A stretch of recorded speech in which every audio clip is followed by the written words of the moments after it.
deal with airplane peanuts. There's definitely a fine line between reacting and starting a conversation with someone in the crowd and then a heckler handling a heckler. Have you had any of those moments, and have any of those increased because people see you online and they think, oh, he enjoys fan interaction, this guy, he'll let me say some stuff in the audience? I just can't do tattoos because my parents would get mad at me, and I'm still not over that. Just keeping it 100, dude. I think I look tight with a sleeve, but I'm not willing to go home to my mommy. Don't tell me to grow up. Fucking meet someone, bitch.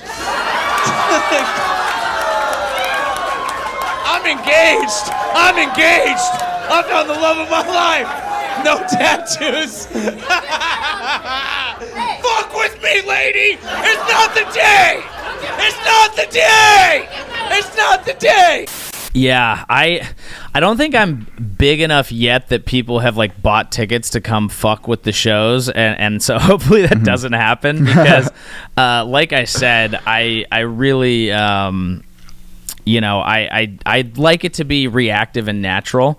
But that is something that can happen. I talked to so Andrew Schultz did a crowd work special, and I was doing shows with him pretty soon after he did that, and he basically was like, oh, I need to actually stop doing crowd work for several shows because I've over-indexed the audience towards that, and I want to bring them back into knowing that I do material. So you do really have to be careful about like training and managing people's expectations.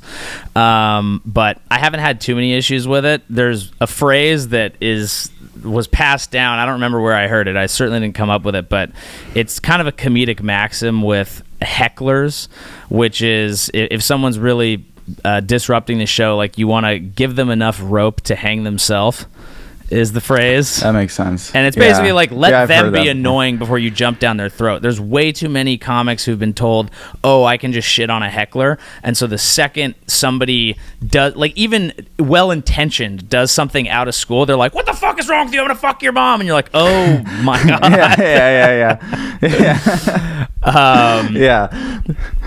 And because a lot, like, that's I'll see a lot of sets where someone will yell something out real quick, and they're obviously trying to get involved, and it's not even rude, and the comedian will just move right past it, pretend like they never heard it, because they're just in the middle of their show, and it didn't disrupt anything, and it was obviously someone just trying to be like, I'm adding in the show, and they'll yell out some shit like a celebrity name, Pete Davidson, and they're like, they'll just keep going. I really think most people are incredibly well-intentioned, although probably also incredibly drunk, and so like the first, like, I really try and like instruct people and let people know, like, hey, like, don't do, like, it'll, these things will happen naturally, like, don't, push out, or I'll just like, dismiss them and try and quip on them real quick, but sometimes it gets out of hand, but it's very rarely is it done with any malicious intent, and I think that's important to keep in mind, because like at the end of the day, if you're doing stand-up, you're kind of throwing the party for everyone there.